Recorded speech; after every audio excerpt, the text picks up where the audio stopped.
My name is Caroline Poynton, and I am recording this off YouTube today because I'm not copyrighting YouTube. I've been paying attention because I have been wholly correct about freaking King Charles converting to Islam. Is Islam? Yeah, he is. He's the biggest. He's not a traitor. He's treason. And like this guy says, he should just get gone. Before we speak to Godfrey Bloom, let's have a look at what he had to say this weekend about King Charles. Well, greetings, Your Majesty. I'm a dyed-in-the-wool monarchist, as was my father before him. We've held your mother's commission and your grandfather's commission in military service, and we listened patiently to your support for Islam through Ramadan. But I remind you, you are head of the Church of England, and that is a very critical role for you, which you don't seem to understand. I'm not sure whether you're fully mentally well or not. If you're not, I wish you well. But it seems to me you have no real deep Christian faith, and neither does your son. Presumably you have hand of bringing him up. This is a very important constitutional role shame of what as a Christian. And it now seems you're not going to give an Easter message, which I think confirms what many of your subjects have believed for some time, that you have somehow embraced the Islam faith. And that's not a problem as far as I'm concerned. I'm a libertarian. You must embrace whatever faith you think appropriate, but not as king. No, not as king. You must abdicate. And I would suggest similarly that your son must not take the throne, because it seems to me you do not understand what your role seriously is. You're one of the richest men in the world, and you have a reputation, I could possibly comment on it, of being one of the meanest. What I would suggest to you is that you abdicate and get gone. Get thee gone. You are of no use to this country whatsoever. You have failed in every conceivable way in your relatively short period of time on the throne. In the name of God, go. In the name of God, go. Because the devil. Godfrey Bloom there talking about why he believes that King Charles should indeed abdicate. We've got an update on the poll, I think, just before we talk to Godfrey. Former MEP, of course. This is after Rachel's autobiography was passed to me. I've got it here. And I can't somebody sent it to me over the weekend. There you go. Richard III, the King's grave. It's her, isn't it? There's no question. Anyway, what would you call Rachel Ree's autobiography? Rachel from accounts, winning at the moment, 55%. A horse, 9%. How many economists get me out here? 28%. That's coming up on the rails.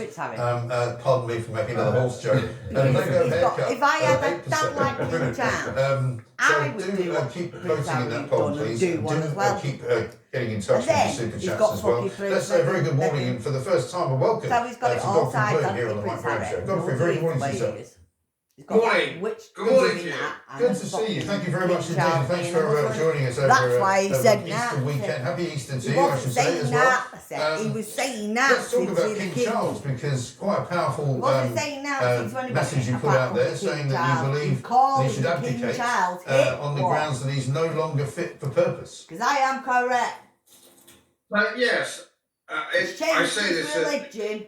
Because you can't advertise to kill fucking Christians and Jews. As a monarchist, I've been a monarchist, as I said in my clip. I had the Queen's Commission, my father did, my grandfather did, so I come from a long line of monarchists. And in fact, you can trace my family back to sort of something like 300 years, and holding militia commissions and so on and so forth. But he simply isn't up to the job, Mike. He's just not up to the job. His primary, or one of his primary roles, one might argue his totally primary role, is to be defender of the faith. He's head of the Church of England, and he's betrayed that completely and totally. He doesn't seem to be interested, neither does his son. His son is a self-confessed agnostic. And the constitutional role of the Church of England, of course, is very great, as you know, and your viewers will know. It's a very important part of kingship, and all we ever hear him say is praising what a wonderful faith the Muslims are, and rather Islam is, and leaving alone his primary role, which is the Christian faith. It's also guilt by omission. It's guilt by omission, Mike, in my view. It's what he doesn't say. He never sticks up for the persecution of Christians within the What about them Commonwealth. Christians in So we have Nigeria? this What situation Christians in constantly in Nigeria, of Christians gonna being say- massacred. The Indian subcontinent Thank rather you. less so, but it's still there. He never seems to talk about these matters, and that is part of what he should do. And the other thing he should do is he should be looking at, I would argue, he has not mentioned the invasion, the immigration invasion, both legal and illegal, of our island, which some might argue has now gone so far that it's irredeemable. There's nothing we can do. And we mustn't assume that he has no role to play in this. He does. He is a constitutional monarch. I understand that. We all understand that. That does not mean he should be silent on the great issues of the day. And one of the great issues of the day is mass immigration. And we now have the extraordinary situation where we have more Muslims in the country, in the United Kingdom, than there are Welsh from the whole Principality of Wales. This and the last government, but just as bad, has got totally out of control, and I really don't know how we can rescue the situation. And he says no. He says no. And he's also part of this kind of obsession, it seems to me, that an awful lot of people suffer with, as does Keir Starmer. Every time there's a Muslim festival of any kind, they have to celebrate it. You know, suddenly there are iftars going all over the place. You know, I've never seen an iftar in Westminster Hall before. Then there's one in Downing Street, number 10. Then there's a huge one in Trafalgar Square, run by Sadiq Khan.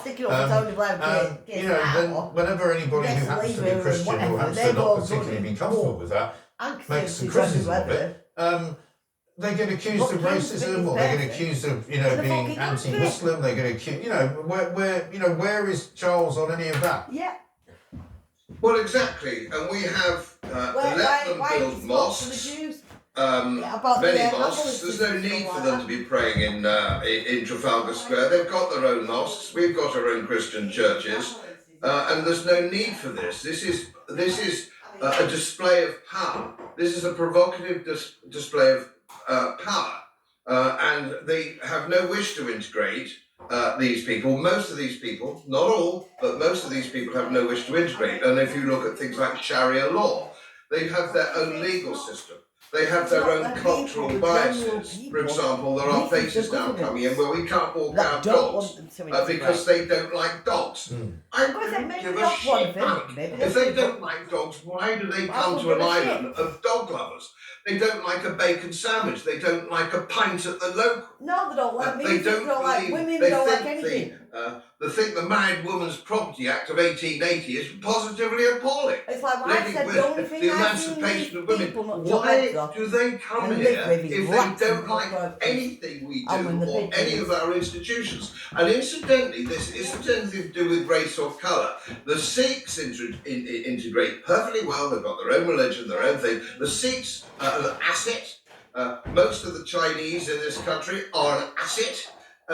And there are many, many Muslims who are an asset. But generally speaking, we cannot absorb these kind of numbers. And this is the problem. And this is where you get division.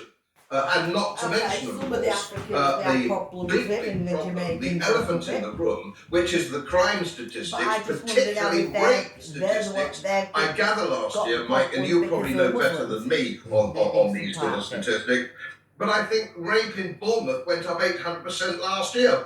Bournemouth, for God's sake, Bournemouth. Yeah, and the King Charles not said anything about it. He remains silent.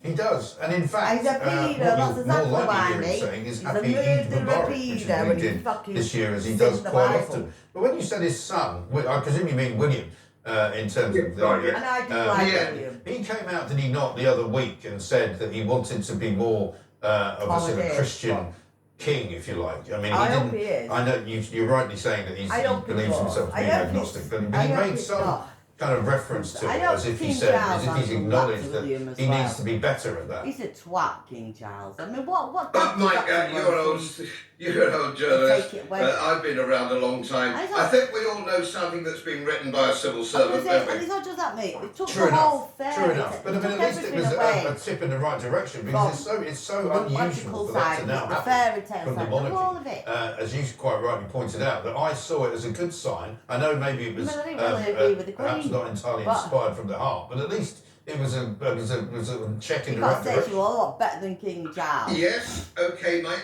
I'll concede that, but of course we have seen quite it seems to me that both the King and the Prince of Wales, the current Prince of Wales, are bound to the World Economic Forum with hoops of steel. They can't wait to be photographed on a platform with not the enemy. people who are associated or part of the World Economic Forum. My fundamental point, which seems to have gone fairly viral, is what do you think your role is? Your role is to look after us and your subjects and your people and our institution and the Christian faith. If you can't do that, and I'm a libertarian, mate, if you can't I don't care what he believes, I don't care what his religion is, but he can't be king the way he's going on. He's just not standing up for us. He's abrogated on the his Holy responsibility, Bible, mate. and I think he really must go. And I'm not alone in that view. No, I know you're not. There are plenty of people as well who will say that they believe that he, at some point or other, in recent years, has converted to Islam. Do you believe that? It's difficult not to believe it, Mike, or he could just be mentally and emotionally it's converted, mate. It's converted. Stop beating. But he can't be king the way he's going on. He's just not standing up for us. He's abrogated his responsibility, and I think he really must go. And I'm not alone in that view. No, I know you're not. There are plenty of people as well who will say that they believe that he, at some point or other, in recent years, has converted to Islam. Yeah. Do you believe that? Yeah, I do. It's difficult not to believe it, Mike, or he could just be mentally and emotionally at sea. Yeah. At sea. And maybe he's looking at other faiths or other denominations, I don't know. But in which case, he really should say so. Yeah. But as I say, the whole thing seems to be guilt on everything by omission. He has a very important constitutional role, which he's abrogated. And of course, but we have a whole generation. I would argue now we have two generations who do not understand the British Constitution because we have not had traditional education. I include Lord Cameron in that. You were in America about 4 years ago as Foreign Secretary, about 3 years ago, and they wanted to discuss Magna Carta with him and these matters on American television. And you will also, as many of your viewers will know, there is a fair copy of Magna Carta in Washington. On the Hill. It's there. In a glass case. I've seen it. I'm sure you've seen it too, and many others. They take it on serious. He didn't know the date. He didn't know anything about it. He couldn't talk about it. He didn't know when it made statutes. And he didn't know the implications of law before that, the implications of common law, Anglo-Saxon, which is a couple hundred years before 1215, and all was it. The man, Eton and Oxford. I've got a window cleaner who knows more than he does. I've got a window cleaner who knows more than he does. But this is the sickness, Godfrey, is it not, of modern Britain? That, the people who are now the managerial class, whether they be political references or whether they be civil servants, whether they be running the NHS, whatever the hell they're running, they've had decades now of being taught that everything British is somehow wrong, to be ashamed of, to be forgotten, to be put into the dustbin of history. Nobody's telling them that this stuff is important. It's down to guys like you and I to tell them it's important, by which time it's too late. That's right, and they interview young people, indigenous population, people who are born here, parents who were born here, who are ashamed of our history. Yeah. And when they talk about, let's just take one quick example, that's the Indian subcontinent. I have visited India on many occasions. If you are an Englishman, you are made very, very welcome indeed. People come up to you, if you're in a bar or a club or wherever you live, or a restaurant, whatever. People want to talk to you. Not so much in Mumbai and places where, people, but to the smaller cities where they don't see so many Englishmen. But of course, what do they see? What do they see? They don't see what our so-called left-wing elite see. They see the railway system which we built. It's extraordinary. Under unbelievable circumstances. The Ordnance Survey of the entire subcontinent, the architecture, the sanitation. It wasn't all bad. I'm not suggesting that the British Empire was all good. That would be ridiculous. Or any empire is all good. including the Roman Empire, etc., etc. But to pretend that we didn't bring good, and if you talk to, certainly if you talk to American academics, they are so woefully ignorant of European history, it's embarrassing. They are embarrassingly bad. And then, of course, we get involved in these silly wars, which you were talking to your previous guest. You know, what they don't say to Persia is 2,500 years old. It's a, you know, it's a very, very important dynastic kind of thing, and nobody allows for this. You've got to somehow to diplomatically sit and see something from the other guy's point of view, or we are going to have perpetual wars, war after war after war, and it's the same old story. Old men sending young men to war, getting killed, and it gets us nowhere, nowhere. And spending everybody's money doing it as well, which is not very helpful. Get this sorted a bit. Godfrey, listen, great to talk to you. We can talk all day, but we're going to stop now. But we'll get you back on soon. That was very, very, very engaging and enthralling, as I'm sure you don't need me to tell you. But thank you very much indeed, and enjoy the rest of the Easter weekend. We'll have to see. Thank you very much indeed. Godfrey Bloom, there, former UK MEP for Yorkshire and Humber. Economist and author as well, former city funder. Bloody punches there, Will. He's a lot better than fucking Charlie. But you know what? I think he's. I think that's one of the viewers put on the super chat. He's got more stress than King Giles. I agreed. When I saw his statement come up on socials on the weekend, the only stress King Giles has got is because he's a fraud, a murderer, and a beast and the rest of it. And I do think. I think Queen Elizabeth hung on to her position really till her last dying breath because she knew what Prince Charles, or now King Charles, was going to turn out to be. I personally haven't seen anything that productive, and I'm a huge hadn't even said Happy Mother's Day. I strongly believe in the royal family, and I support the royal family. But now it's in the balance. Well, you don't talk about it to one side. Let Prince William, or hopefully King William, come into position. I think him and Kate could do an excellent job. But this agnostic thing, that worries me. I mean, the thing is, I mean, I'm like you. I mean, we grew up basically with the monarchy very much front and centre of what Britain was all about in terms of Queen Elizabeth his grandchildren and his children, and then the Diana, the story was on the front pages all the time. I mean, you've got front page pictures this morning of the Prince and Princess of Wales attending an Easter service at Windsor. I have to make it all religious. It's a nice enough picture, but I don't know why it's on the front page of the Times, really, because you kind of go, well, what's the point of that? Similarly, on the front of the Sun, Charles Easter Bonnie, and the pictures of the Royals reading Andrew, see pages 8 and 9. And then to the country. Well, really, nice looking pictures, but it's kind of, it's all a bit after the fact. It's a bit after the Lord Mayor's show. You kind of go, I'm not sure what the point is, really. Because we call Marvel City for the whole country and all of everybody. We haven't mentioned so far, it's on the front page of the Daily Mail. Disturbing new pictures of Michael Jackson sparking a lawsuit, right? Now, wait till you see these, right? I haven't seen these. I'm going to put them up here. Yeah. Right? Disturbing pictures of Jack at the centre of new abuse claims. Look at that. For God's sake. It's with young children not wearing very many clothes. It's not good, is it? Disturbing new photos of Michael Jackson holding half-naked boys have sparked an explosive lawsuit from alleged young victims of the pop star. In one image obtained by the Daily Mail, 9-year-old Dominic Cascio looks deeply uncomfortable as he sits in Jackson's lap on a bed. That's that one there. Well, why did the parents allow him to go? It's all about, I mean, with this and the Epstein files, I don't know, Mike, I'm beginning to lose faith in humanity. I've lost it already. And now we've got a king who's unfortunately unable to even, he can do a king's speech every Christmas Day, but he can't seem to be able to just send out a nice message and say Happy Easter to everybody from the head of your Church of England. Yes, that would be nice, wouldn't it? We're going to talk to Alan Duncan shortly about, interestingly enough, the new boss of Syria. Came to visit Keir Starmer last night. Yeah. Have you seen the nice picture of him with two decapitated heads? Yeah, that's a nice one, isn't it? That's a nice one for the gallery, isn't it? Yeah, it's lovely, isn't it? Unfortunately, it was ever thus. I mean, he's met Donald Trump as well. Yeah. Well, King Charles don't want to meet. Well, I hope you enjoyed. King Charles don't want to go to see Donald Trump. He's just fucking talking macabonos. A very important thing in our country, our sheer institution, is our monarchy.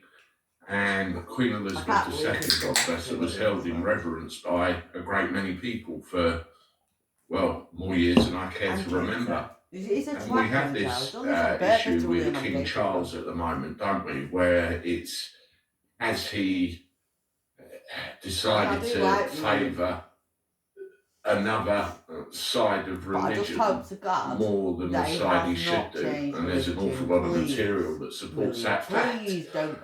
You have to look to the next generation, which of course is William, who would be next in line to the throne. What's resurfaced is tweets like this one here. Prince William preaches that Islam is the religion of peace that other faiths must learn from. He's the same gutless royal as his father, ditching Christianity while Britain burns under gangs and violence. Defender of the faith, more like defender of the invaders. Well, let's have a listen to this clip and see exactly what William was saying.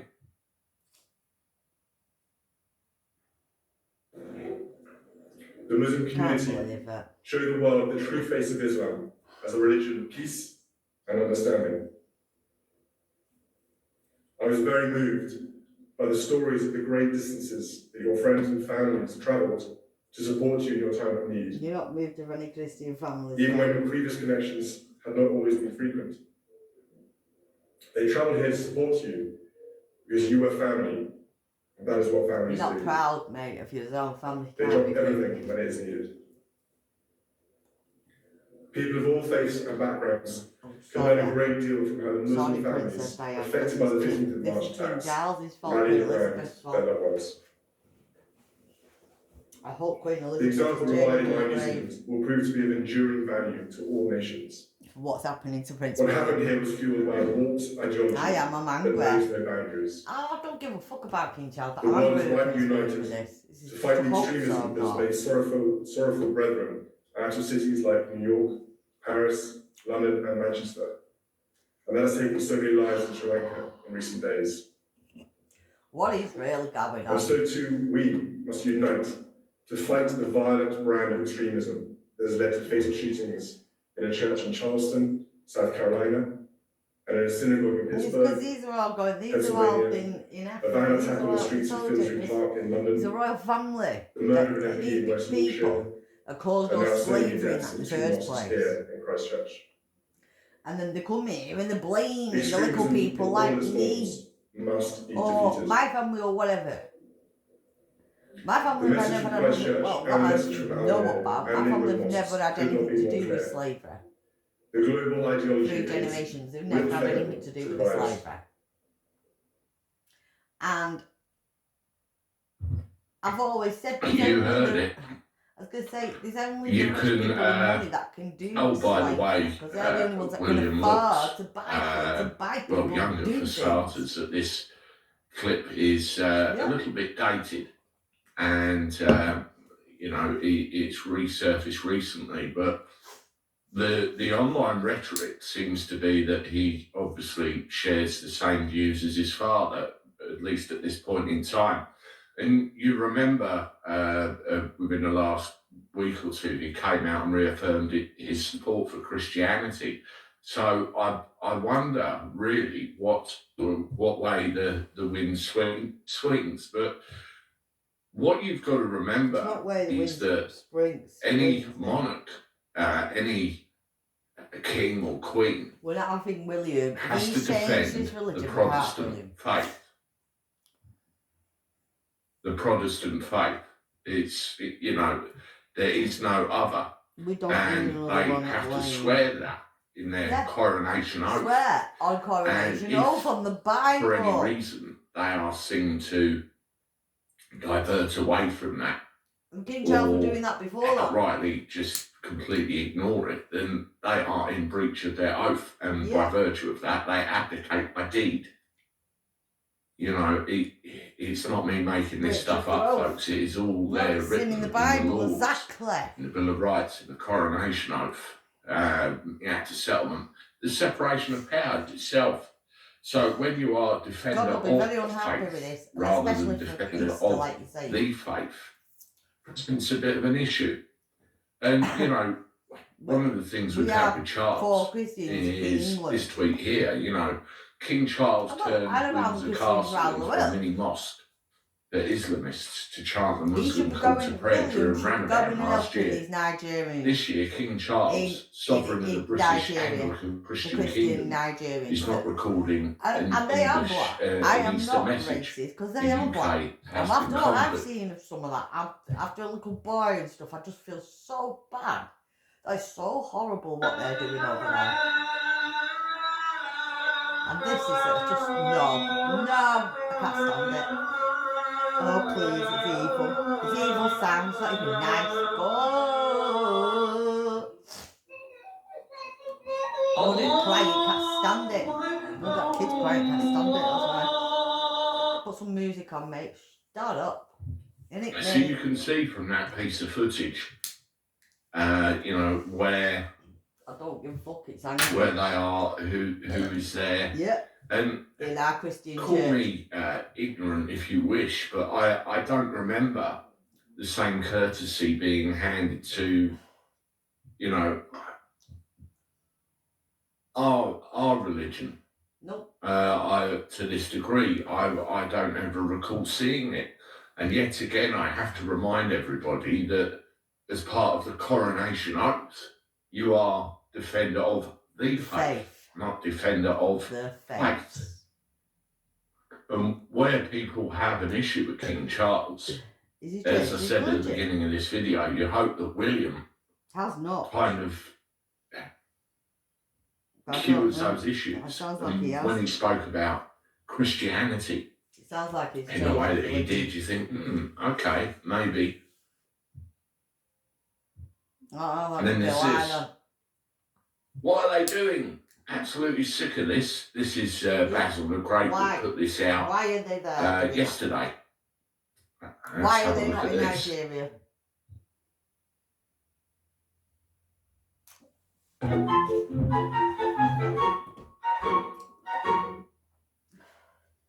Well, I'm England, but I mean, if we need help as well in England, but I mean, if they were going to be helping some people, I would like them to be sitting in Nigeria and go and helping them and other people around the world and their own country like they should be doing. Oh, we can't hear you, mate. You've gone all silenced. What's it done? Being defender of.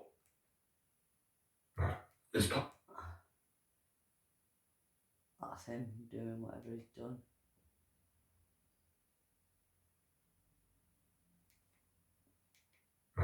As part of the coronation oath, as I said earlier, they have to swear allegiance to various things. They have to say they're going to do various things throughout their reign, and one of those things is being defender of the Protestant faith, and that is in the coronation oath. And if they go against that coronation oath, then that's it. End of story. They've abdicated. And when you see William I don't think he should be doing proclaiming things in these historic clips, then it seems obvious to me that unless he's had a complete change of heart in the other direction, that he shouldn't be doing that. He has similar beliefs to his father. So is the next generation of the monarchy going to be, similar to what we have now? Now, what do I mean by abdicate by deed? Well, he needs to convert back quickly, back to Christianity. An abdication by deed is considered a voluntary, formal and signed renunciation of the throne by a monarch, which serves as the official declaration to relinquish authority. Now, voluntary act, which is the usual case, often driven by extreme political pressure or personal crises. For example, Edward VIII wishing to marry a divorcee, the signing of a deed represents the monarch's voluntary act to quit the throne, separating it from a forced deposition or being overthrown. So basically, if you do anything that can effectively bring that position, let's call it a position, into disrepute, that's it. End of story. Let me know what you think of the monarchy in the comments. Do you support it still? And it's very important. We live in a constitutional monarchy. That's what you have to remember. But if you compare that monarchy to, say, something like a president, like Trump, the powers or the position constitutionally is very similar. So do you go from what we have now to a president, i.e. a republic, or do we stick with it? It's a very interesting conversation to have constitutionally. Let me know what you think in the comments. As always, hit the like button, subscribe to the channel, share my stuff. I'll talk to you soon. He's betrayed everybody. Of course he has. It's on fucking purpose. No, I don't know if it's on purpose, but it's a fucking swag. Body. That's what it actually.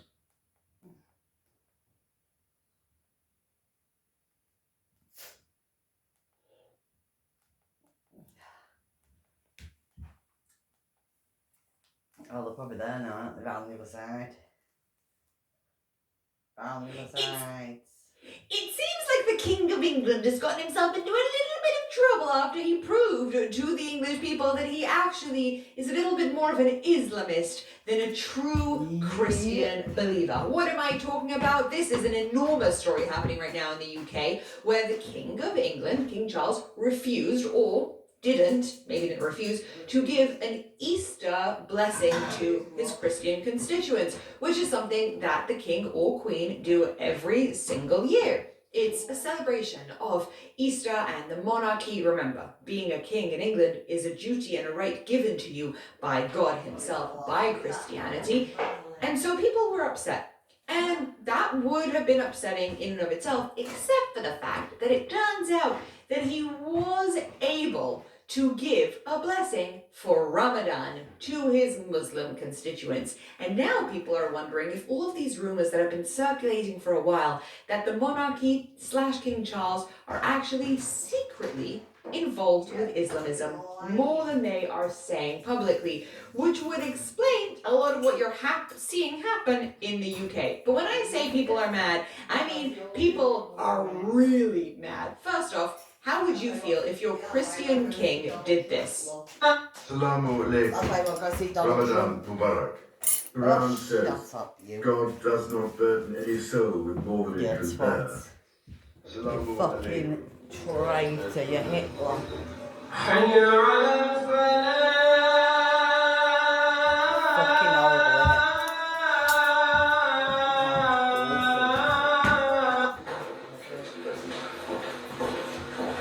Assalamu alaikum. Okay, so Ramadan. There's this big debate going on right now. Is King Charles actually secretly Muslim? Now, I think that might be a little bit of a far stretch, but I do have to say that when you have a king who decides to give a whole speech, Salam alaikum, Ramadan Mubarak, to his Islamist constituents, but doesn't give his historic and regular Easter one, that is one that people are starting to wonder about.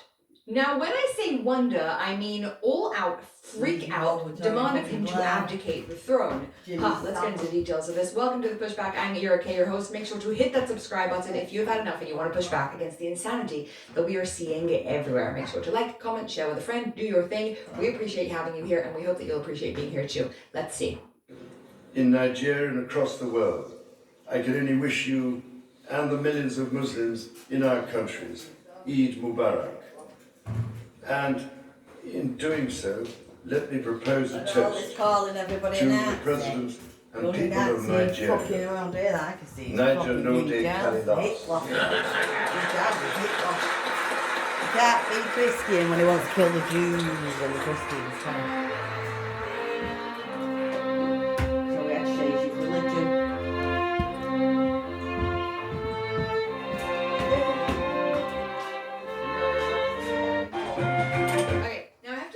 To me, the whole issue of, first of all, just Nigeria to begin with, the fact that he is speaking to them about Islam when there is a literal Christian massacre going on there continuously for the last few months and years is problematic in and of itself. But you have to see that when a guy is willing, or a king, when a guy is willing to go out of his way to host Eid Mubarak and to celebrate and to put out messages out there. Ramadan, Ramadan, Ramadan. Obviously, he's doing it to pander to his Islamist voters. That makes a lot of sense. There are so many Islamists in the UK and in the neighbouring countries. That's not something we need to question.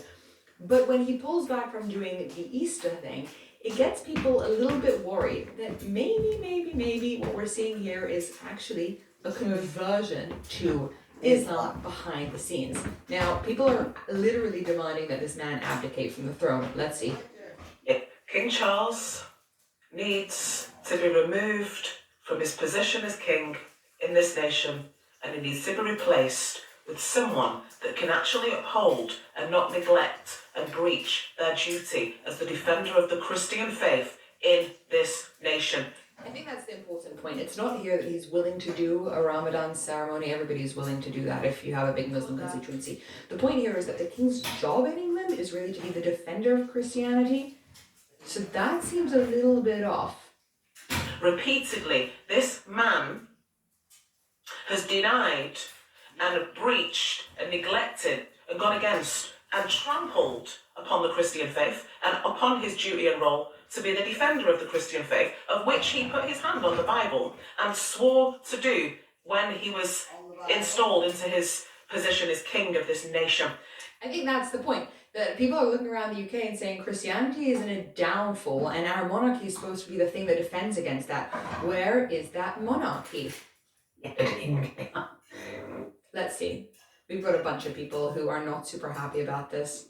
At this point, I'm struggling personally to see any good in King Charles because I feel like he, through his flirtation with other ideologies and his over-amplification of other ideologies, is actively, I believe, going out his way to destroy the Church of England and also to destroy the monarchy. Charles has absolutely deserted everyone in this country that needs him the most. And so, at this point, if you're wondering, do I think he should abdicate? 100% I think he should abdicate. He's a weak king. He is not bringing the stability to the country and the Commonwealth, which is part of his role. He is not even doing the bare minimum as defender of the faith. We have seen Bishop Kai's letter go viral. King Charles, he's not replied. And so when I did the interview with Andrew Gott and said, I have been told off camera that some people believe King Charles is a Muslim, I received so much slander from the Sidley twins, who did a live trashing me and then took it down, and on it goes. I want to be really clear. I would never go on to my favourite podcast show, Heretics, which I've been obsessed with since it started. I would not go on and claim something and make something like that up. And they said, well, she doesn't say who her sources are. That's how it works, Poppet. You don't out your sources, do you? You protect your sources at all costs. And so the wider conversation here is, when we go back in time, Chucky has a very, very long history of not prioritising the Christian faith. And so he's compromised.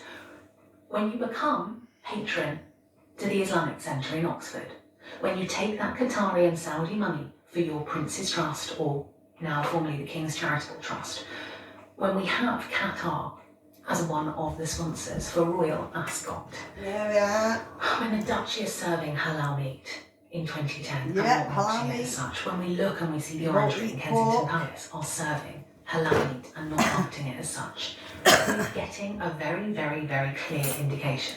We have a king that would rather have a room full of another ideology to have their itfar in Windsor Castle than to do anything above scraping the bottom of the barrel for the faith he is allegedly defender of. So this is how people feel right now, and as you can imagine, it's not a great look for England. No. Let's see.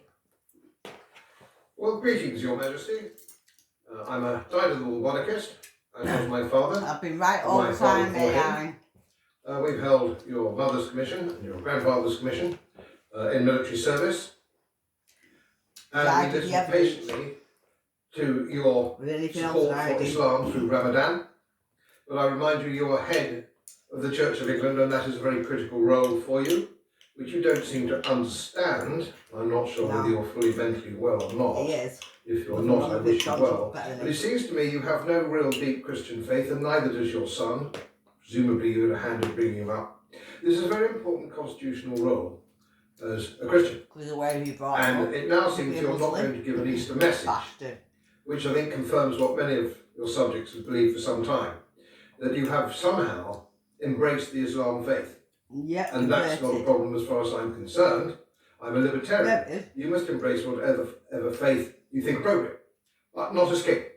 Not escape. You must abdicate. And I would suggest similarly that your son must not take the throne, because it seems to me you do not understand what your role seriously is. You're one of the richest men in the world, and you have a reputation, I could possibly comment on it, of being one of the meanest. What I would suggest to you is that you abdicate and get gone. So this is the energy of England, by the way. I do love it when an English man says, abdicate and get gone. Okay? And there's more and more voting. Like here where he's packing dates for Muslims to eat at sunset, and he's supposed to be the supreme governor of the Church of England and defender of the faith, and here it seems that he can't even give a simple Easter message whilst going out of his way to support Islam. That is what the drama is about right now, and why people are absolutely furious with King Charles. And I have to say, I do understand. It would explain so much if the head of the monarchy in England was an Islamist. It would explain the policies and what's been going on and how the people who are supposed to be defending against a takeover of their culture are actually just inviting it in, which is the feeling that English people are feeling. And if this ends up being true, there will be enormous ramifications for the entire UK. I don't know if this would bring to the end of the monarchy, but I think this could probably be the scandal that brings them closest to it, especially with everything that's going on with the Epstein files and Prince Andrew, or possibly Prince Andrew. Anyways, thank you for your attention to this matter, and let's hope that the King of England, the defender of the church, is not actually secretly an Islamist. Thank you for your attention to this matter. Secretly an Islamist. There we are, secretly. Fucking, he's been lying. King fucking Charles, a lying bastard. What? Yeah.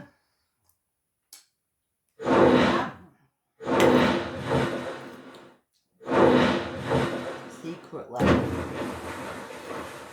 And that's why the policies are changing. There we are. I've been saying that. That's why the police won't do anything. King Charles, I've been saying all of it. He owns the fucking Christ is risen. He is risen indeed. Hallelujah. I once had a line manager. He was the vice chancellor of university and an economist. And when he came across a problem that he didn't want to deal with or he thought was nonsensical, he would dismiss it and say, do you know, it's just theological. Theological became his way of saying it. It didn't matter. It was of such light theoretical importance he didn't need to pay attention to it. We've come to a moment of what appears to be a civilizational and even constitutional crisis, and it's theological. Who would have guessed that Easter 2026 would bring us to, if what is not a constitutional crisis, then a moment of serious constitutional and cultural tension. Nor would it be obvious that lying behind this tension was a verse from the Quran. Because if you ask people what Surah 4:157 says, they will have the faintest idea, most of them, if they're not Islamic. But this is what the Surah says. They did not kill him, nor did they crucify him, but it was made to appear so to them. This is the foundational text in the Quran that denies the crucifixion and so the resurrection of Jesus. Essentially, it says the Gospels are not telling the truth about the death and resurrection of Jesus. He never rose from the dead because he never died. He never died because the Romans failed to execute him in a moment of either uncharacteristic incompetence or because by some cosmic sleight of hand somebody was crucified in his place. But whatever it wasn't Jesus. He didn't die.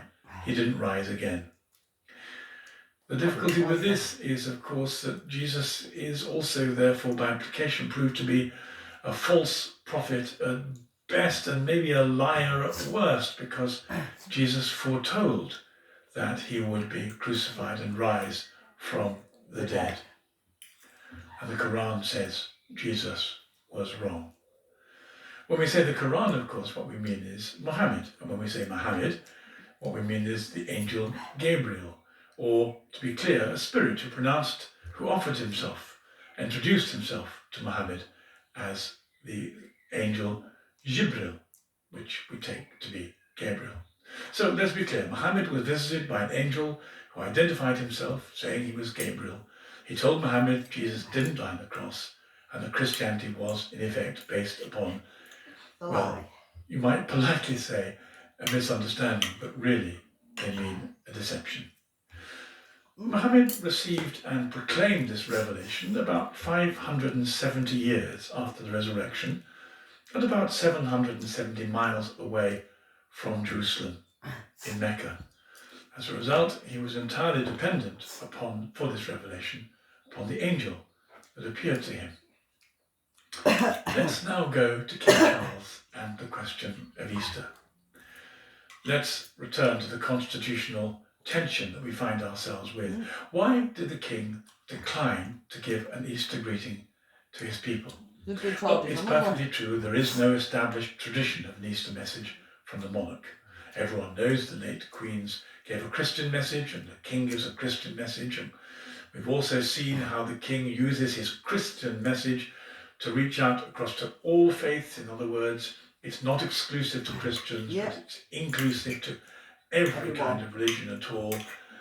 But when he reaches out to Islam, he makes it exclusive and particular to Islam. In other words, this defender of faiths treats all the faiths as if they were part of a kind of global spirituality, unless they're Muslims, in which case he offers something exclusive and specific. He did this in 2025 when he wished Muslims in his kingdom Eid Mubarak, a happy end to Ramadan, and he did it again in 2026 when he offered Islamic communities greetings at the beginning of Ramadan. It's precisely the greetings to the Islamic community that raise expectations. If, after all, the king is going to exercise a ministry of encouragement to different religious groups, then surely, as defender of the faiths, which is what he saw himself as, to be fully consistent, he must treat them all with even-handedness. And it was this expectation of even-handedness that the king himself sowed amongst his people that made Christians feel that perhaps they might receive from him some form of Lenten greeting, or more appropriately, Easter greeting, if only to provide parity with the Islamic community. But this didn't happen. Was this protocol or choice? We have to ask why. Of course, it's easy to take refuge behind historic protocol and say, well, this has never been done before. But Charles himself has already altered protocol by providing greetings specifically to Muslims.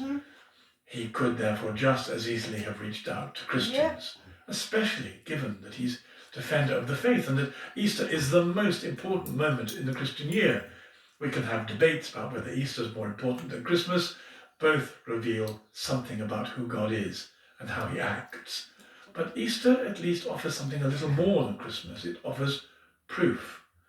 We can't prove that Jesus was born of an immaculate virgin, but Easter offers proof that Jesus was who he said he was, because he overcame death and rose from the dead. But at the same time, if you offer proof that Jesus rose from the dead, this, by implication, repudiates Muhammad and Surah 4:157 and Jibril. Here we have effectively a clash of revelations. If Muhammad is a prophet, then either he was mistaken, misled, or, to put it more bluntly, a false prophet. The New Testament doesn't hesitate to speak very clearly about that. In the first epistle of St. John, we have it written, "Test the spirits. Every spirit that confesses that Jesus Christ has come in the flesh is from God." This idea of testing the spirit lies at the heart of the difference between Islam and Christianity. Christians are entitled to ask questions about the spirit who came to Muhammad and dictated the Quran.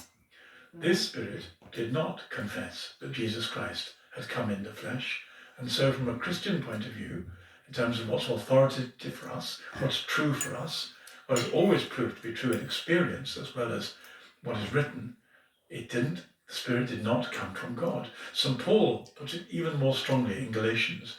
Even if an angel from heaven, that's what Jibril said he was, should preach a different gospel, let him be accursed. In other words, anathematized. Yep. You can't believe in both Muhammad and Jesus. Yep. One of them in the Bible has got it wrong. Yep. Which one is it? We all have to choose. In an unexpected way, therefore, Easter 2026 presented King Charles with a choice, a theological choice. There are two revelations which are not compatible. They are directly opposed to one another. One says Christ is risen.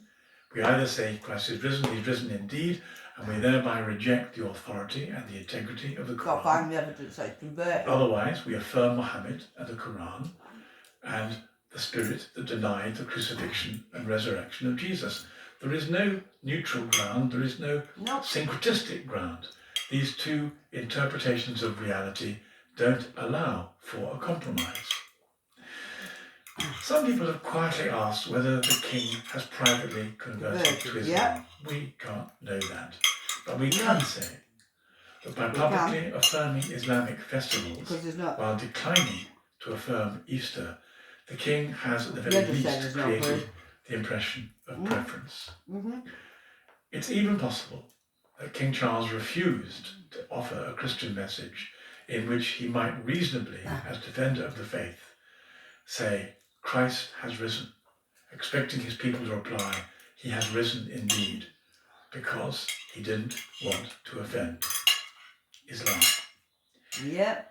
It may be it wasn't just that he didn't want to offend Islam, but that he actually preferences Islam, the Quran, Surah 4, 157, over the Gospels. You can't have them both. Yeah. He didn't say, Christ has risen, he's risen indeed, which would have been the obvious, the traditional, the usual, the normal Christian greeting.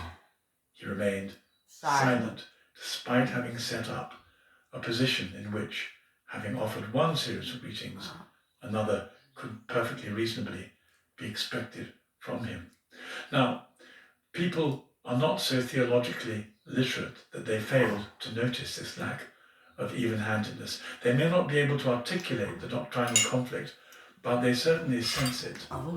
King does appear more at ease with Islamic spirituality than with Christian faith. He appears more willing to greet it, to welcome it, to affirm it, than he does to do anything beyond the normal protocol of his position. It is true he visited a cathedral on Maundy Thursday and gave out the Maundy pence, but that's not quite as upfront as saying to his subjects, Christ is risen, he's risen indeed, with all the implications that flow from that. The implications are theological, but in a way that my former Vice-Chancellor would not have understood at first sight, though he might have done if I had explained it to him, should the opportunity have arisen.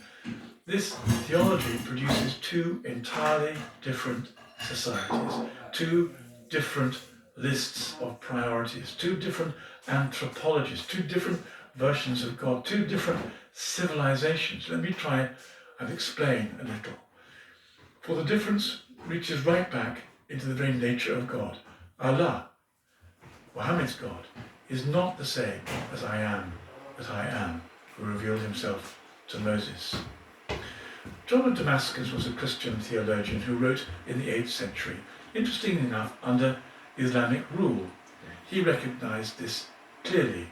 He had a job in finance in Damascus before he left to become a monk in a monastery near Jerusalem.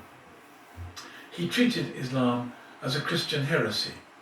And at the heart of the difference lies the idea that Islam has that God cannot suffer. If he suffered, he would not be God, because God... Oh well, thank you very much from Caroline Poynton.